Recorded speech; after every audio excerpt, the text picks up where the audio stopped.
table, grab a seat with me. Cost a ticket just to cover all my legal fees. I don't hang with jealous bitches. Hey guys, welcome back to my channel. You already know who this is. It's your girl Christina. I know I ghosted for a year. A lot of things happened. Last year I lost my father. He was murdered. And I was making videos, but I wasn't really in the right mindset to like do content, because obviously it's a traumatic thing to go through. It was tough, but now I'm back and I'm better, and I'm back. I'm gonna be here making videos for you guys and being more consistent, because that's what we want in 2022. Consistency. And happy New Year's.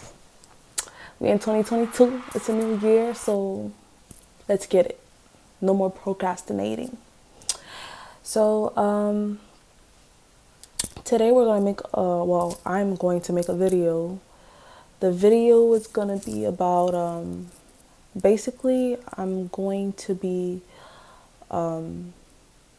sharing with you guys something that I have went through in my childhood, and I was really like not sure about sharing this story because I've never spoke my truth. I never said anything like so publicly, but I know that if it could help someone, a little girl, even a boy, anybody in this world, if I can make a difference,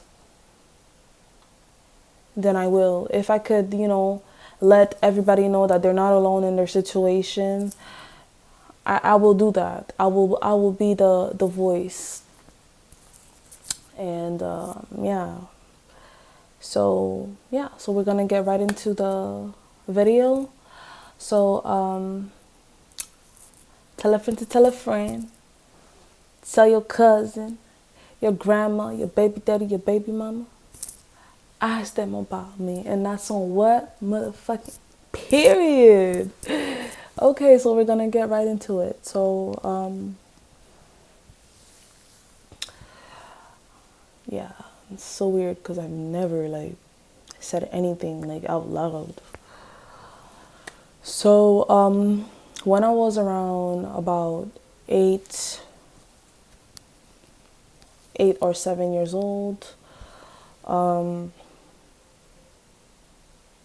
I was molested. I was molested by somebody that I seen as a father figure, and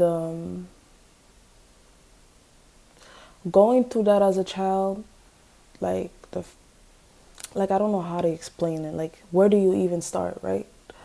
Going through that as a child really traumatized me. Obviously, like, it changed me in a way, but it did not break me, because I'm still here. I'm a survivor. Like, I'm a warrior. Like, I did that. And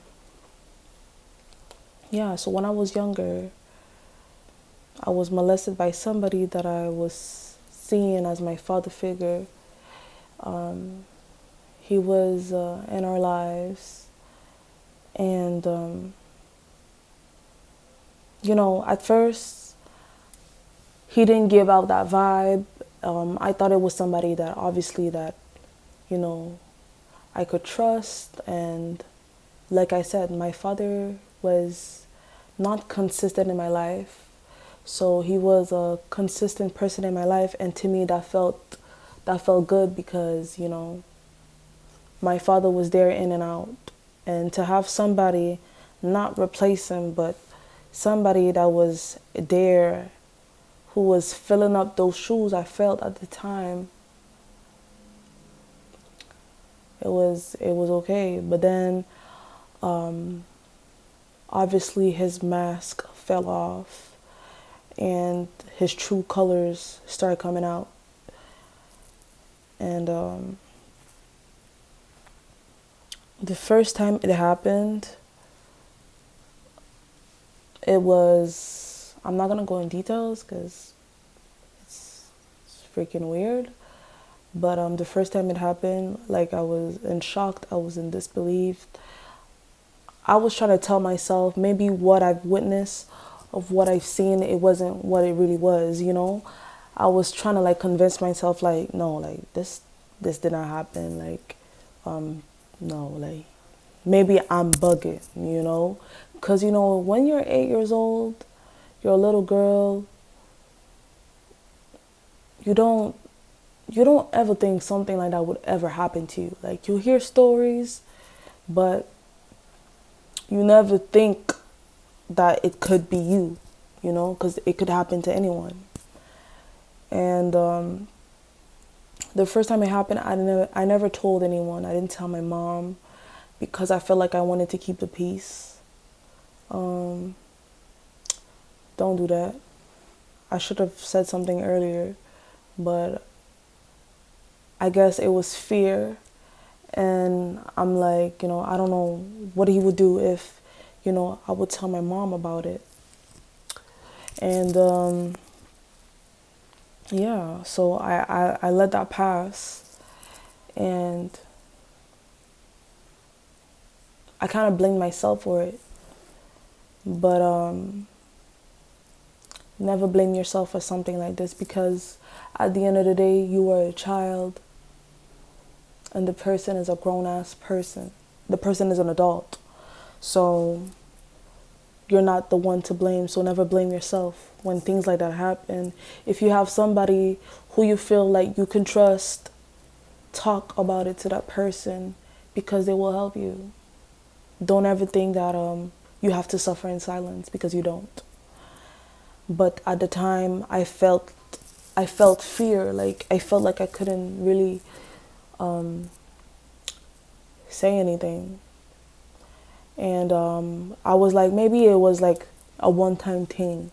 And but then it kept happening. It kept happening over and over again. And it would really scare me because, you know,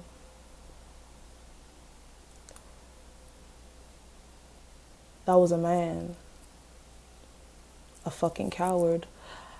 And I remember this one time, he would watch me sleep. Like, I don't know about you guys, but me, when I'm sleeping and there's someone watching me, if there's somebody that enters the room or they're watching me, I will wake up because I feel like there's a presence in the room.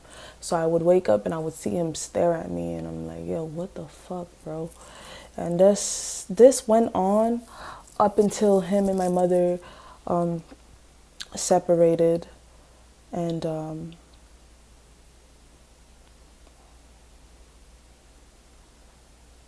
yeah, sorry, this went on until him and my mother separated. And growing up, I didn't really think it affected me. I didn't think I had no emotions towards it because I never cried about it.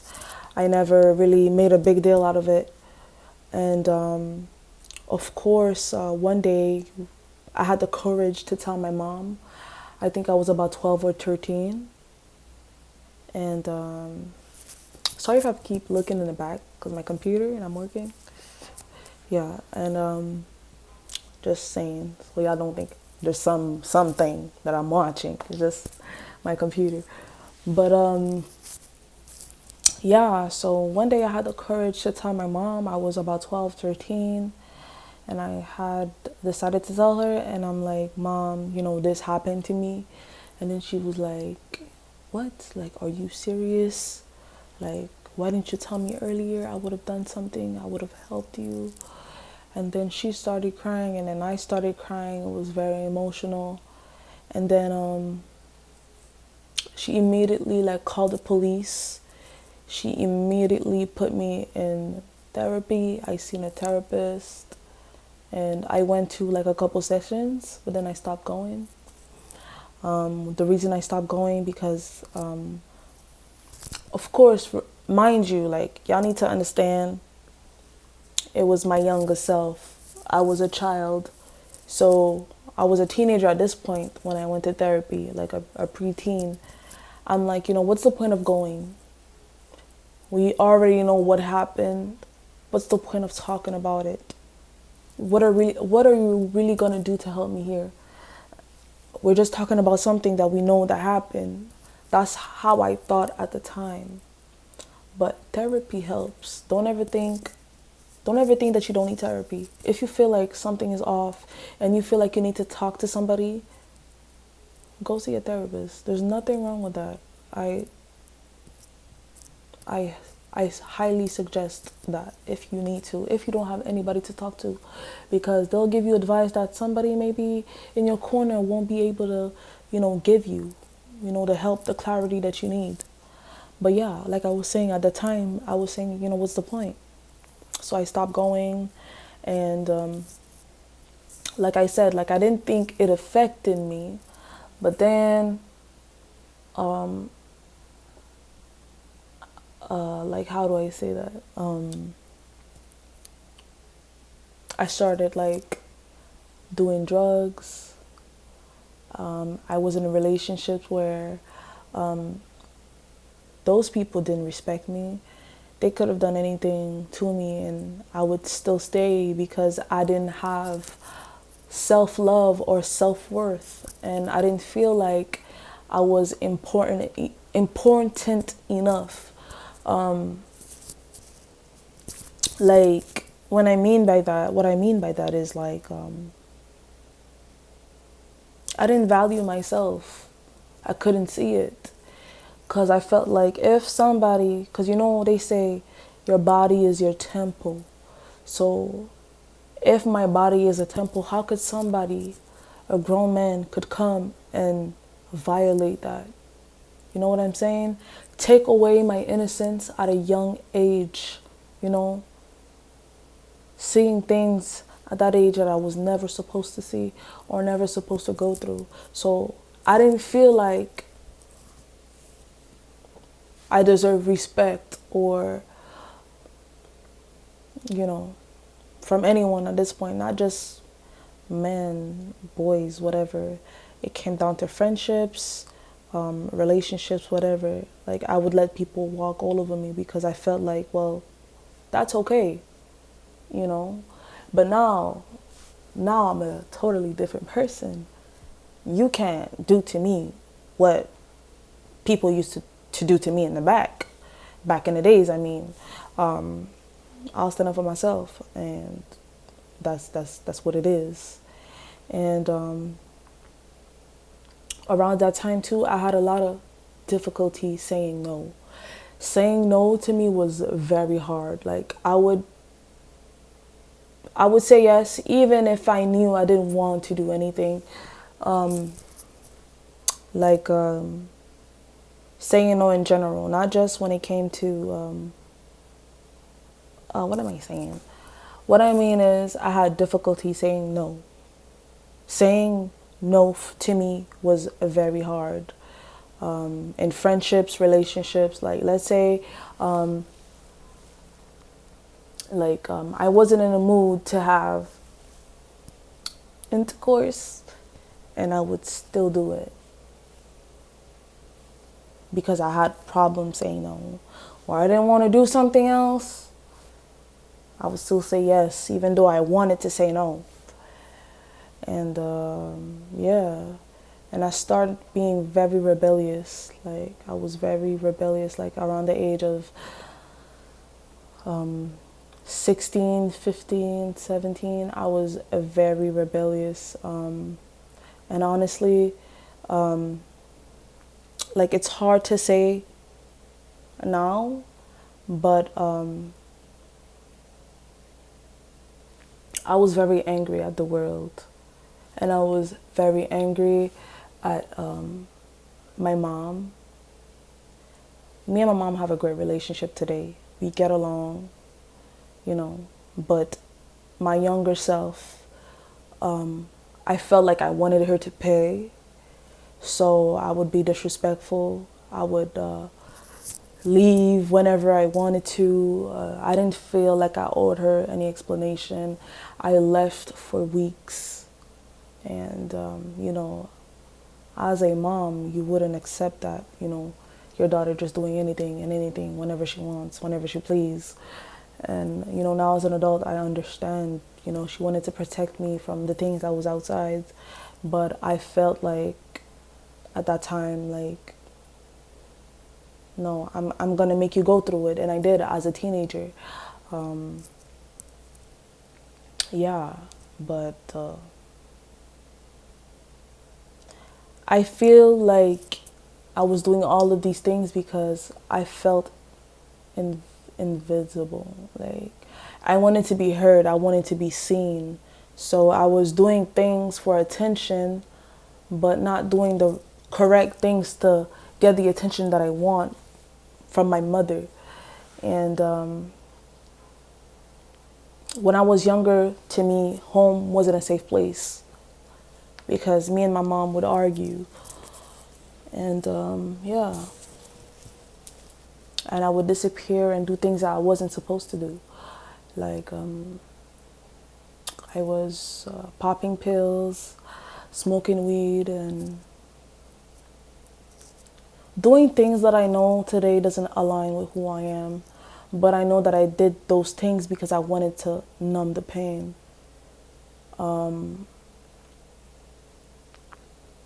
Because, yeah,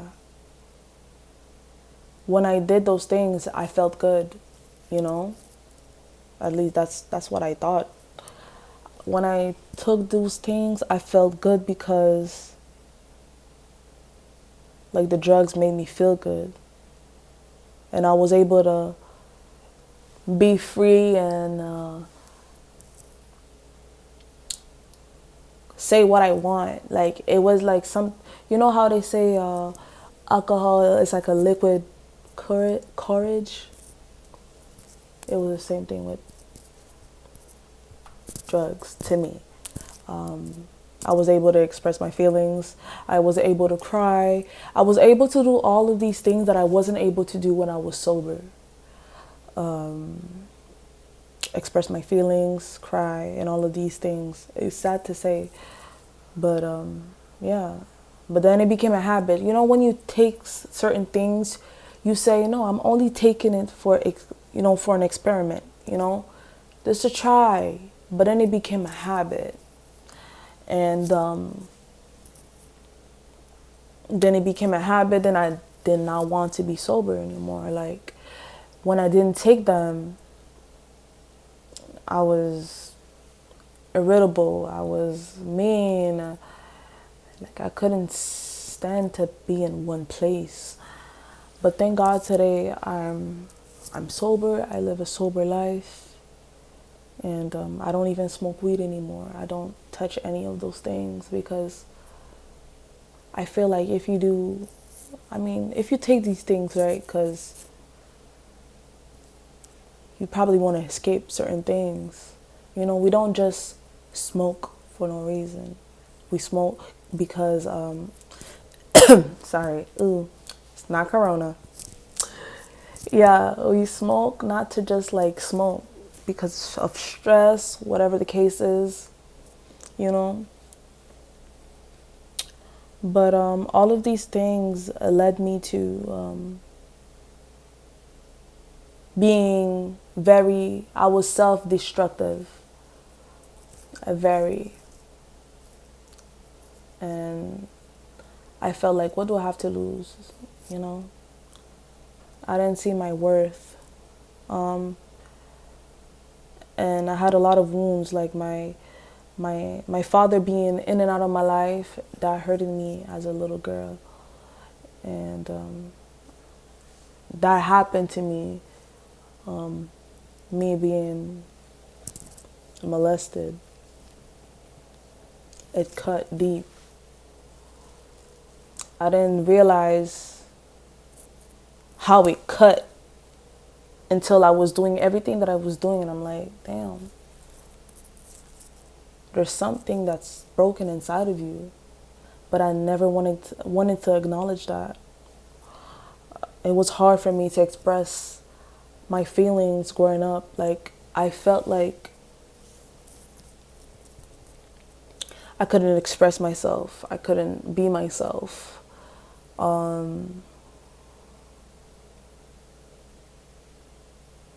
Yeah. I was in the wrong places, doing the wrong things. And that led me to being pregnant and being a teen mom. So, yeah. And she's the one that saved me, to be honest. And if you guys want a part 2 on how I became a teen mom, hit me up in the comments and tell me what you guys would want to see next. I'll be glad to explain my story.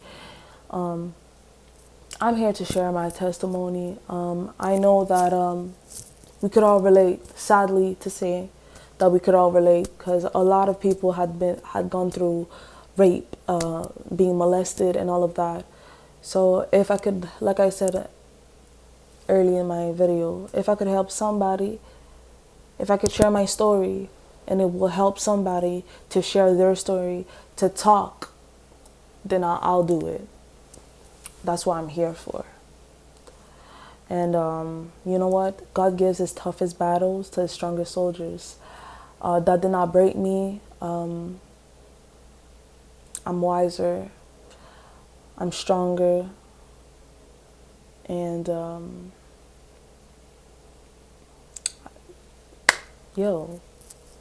living. I'm doing this. And like I said, you're not alone. And I believe you. I believe you. And if you ever need somebody to talk to, I'm here. But like I said, if you guys want a part 2, tell me in the comments, and I will be glad to do the part 2 for you guys. So this will be the end of my video. Don't forget to like, comment, and subscribe. Tell a friend to tell a friend. Tell your cousin, your uncle, your baby daddy, your baby mama. Ask them about me. And that's what? Period. Peace.